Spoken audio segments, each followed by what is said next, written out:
Oke, bismillahirrahmanirrahim. Assalamualaikum warahmatullahi wabarakatuh. Anak-anakku sekalian, pertemuan kita pada kali ini membahas terkait dengan perspektif ilmu keperawatan anak dalam konteks keluarga. Ya, perspektif keperawatan anak yang pertama itu adalah filosofi keperawatan anak. Nah, filosofi keperawatan anak ini merupakan keyakinan atau pandangan yang dimiliki perawat dalam memberikan pelayanan keperawatan pada anak yang berfokus pada keluarga atau yang disebut dengan family center care, pencegahan terhadap trauma atau traumatic care, dan manajemen kasus. Perawatan yang berfokus pada keluarga. Jadi keluarga ini merupakan unsur yang penting dalam perawatan anak, mengingat anak bagian dari keluarga. Pentingnya keterlibatan keluarga ini dapat mempengaruhi proses kesembuhan anak. Jadi program yang telah direncanakan untuk anak bisa saja tidak terlaksana jika perawat selalu membatasi keluarga dalam memberikan dukungan terhadap anak yang dirawat. Hal ini hanya akan meningkatkan stres dan ketidaknyamanan pada anak. Sedangkan perawat dengan memfasilitasi keluarga dapat membantu proses penyembuhan anak yang sakit selama dirawat. Jadi kebutuhan keamanan dan kenyamanan bagi orang tua pada anaknya selama perawatan merupakan bagian yang penting dalam mengurangi dampak psikologis anak, sehingga rencana keperawatan dengan berprinsip pada aspek kesejahteraan anak akan tercapai.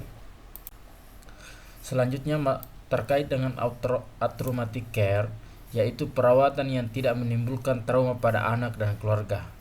Jadi traumatic care sebagai bentuk perawatan terapeutik dapat diberikan kepada anak dan keluarga dengan mengurangi dampak psikologis dari tindakan keperawatan yang diberikan.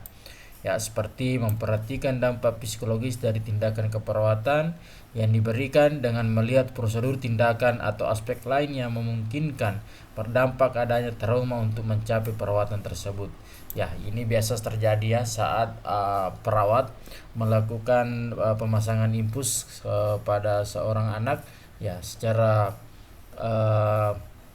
psikologis ya anak ini merasa takut karena pernah mungkin dia dirawat, namun perawatnya ini ya melakukan beberapa kali percobaan untuk pemasangan infusnya, sehingga dia merasa takut ketika perawat sudah ingin melaksanakan pemasangan infus kembali. Jadi beberapa prinsip yang dapat dilakukan oleh perawat ya antara lain, pertama, kita menurunkan atau mencegah dampak perpisahan dari keluarga. Jadi bagaimana berusahanya perawat atau dokter jangan memisahkan antara keluarga dan anak ketika dilakukan perawatan ya. Selanjutnya itu meningkatkan kemampuan orang tua dalam mengontrol perawatan anak. Jadi sebagai perawat kita juga berfungsi sebagai edukator ya. Jadi memberikan beberapa edukasi ke perawat sehingga kemampuan orang tua dalam mengontrol perawatan anak ini dapat juga meningkat. Jadi kita tidak serta-merta meninggalkan seorang keluarga yang merawat anaknya di ruang perawatan tersendiri ya, tapi juga membekali atau memberikan edukasi kepada perawat apa-apa yang harus dilakukan diperhatikan oleh keluarga terhadap merawat anaknya. Kemudian yang ketiga itu mencegah atau mengurangi cedera atau injuri dan nyeri dampak psikologis. Ya, tentu kita berperan ya, bagaimana keluarga sangat menentukan dalam mencegah atau mengurangi cedera, seperti misalnya anak biasa ingin buang air kecil atau semacamnya ya. Tentu keluarga di sini yang berperan bagaimana mencegah atau mengurangi terjadinya cedera ya, bagaimana sebisa mungkin infusnya ini tetap berjalan, tetap tidak terjadi masalah. Nah, kemudian yang keempat itu prinsip yang dilakukan perawat, tidak melakukan kekerasan pada anak. Saya pikir ini sangat jelas bahwa seorang perawat itu selain sebagai pendidik juga sebagai edukator, juga sebagai pengasuh. Jadi kita tidak boleh sama sekali menunjukkan sikap-sikap atau hal-hal atau ucapan mungkin yang dapat membuat anak merasa takut kepada kita, sehingga dia trauma terhadap yang namanya dengan seorang perawat. Ya, jadi ketika kita merawat anak ya, anak itu adalah makhluk yang unik ya. Jadi kita tidak tahu apa yang dia inginkan atau apa yang kita inginkan dia tidak ingin menerimanya. Sehingga kita harus berupaya bagaimana seorang anak ini betul-betul bisa mempercayai kita. Nah, sehingga kalau sikap rasa percaya sudah terjalin antara perawat dan anak, maka hal-hal yang berkaitan dengan perawatan si anak pasti akan berjalan dengan mudah. Selanjutnya, memodifikasi lingkungan ya. Jadi bagaimana kita berupaya lingkungan yang disenangi oleh si anak ini kita berusaha menciptakannya. Jadi jangan lingkungan yang dibenci atau yang tidak disuka ya, seperti halnya lingkungan yang sangat tegang misalnya, atau lingkungan yang sangat ribut ya. Jadi kita berupaya menciptakan suasana lingkungan yang nyaman, yang disukai oleh anak ya. Misalnya si anak sementara bermain mobil-mobilan atau bermain dengan bonekanya ya, kita berupaya menciptakan lingkungan itu supaya anak betul-betul merasa senang. Dia tidak merasa bahwa saya sedang ada di rumah sakit dan dirawat. Oke. Ya, seperti itu prinsip yang harus kita lakukan.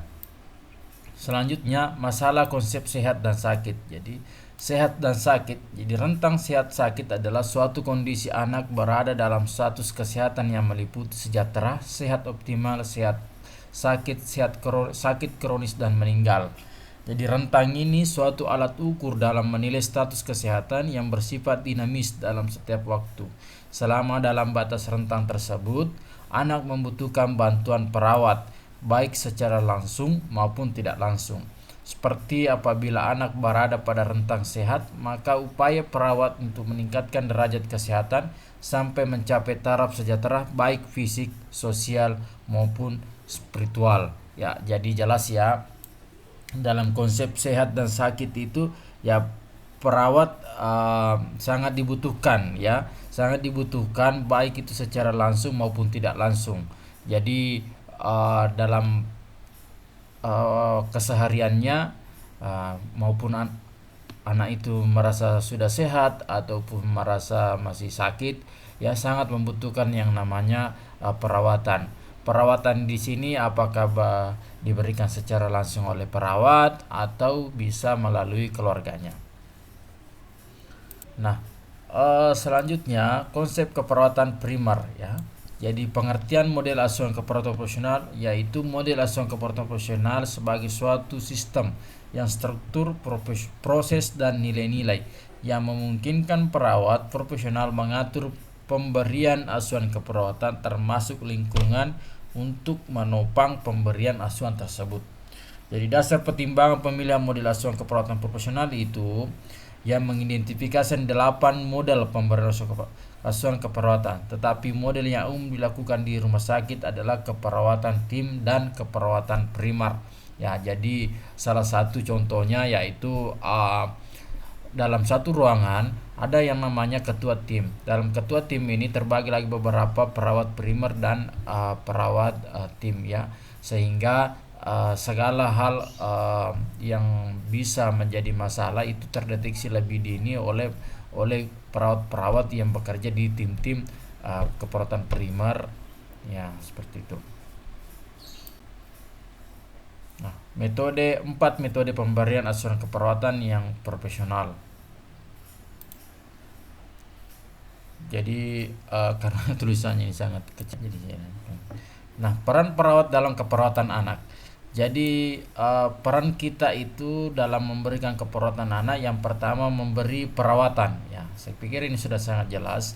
Jadi peran kita merupakan pemberi perawatan, merupakan peran utama perawat, yaitu memberikan pelayanan keperawatan kepada individu, keluarga, kelompok atau masyarakat sesuai dengan masalah yang terjadi, mulai dari masalah yang bersifat sederhana sampai yang kompleks ya. Contohnya, peran perawat sebagai pemberi perawatan adalah peran ketika perawat memenuhi kebutuhan dasar seperti memberi makan, membantu pasien, melakukan ambulasi dini, memobilisasi dini, personal hygiene pasien ya. Semua itu yang kita lakukan. Jadi sebagai fungsi atau peran kita dalam memberikan keperawatan pada baik itu individu, keluarga ataupun masyarakat.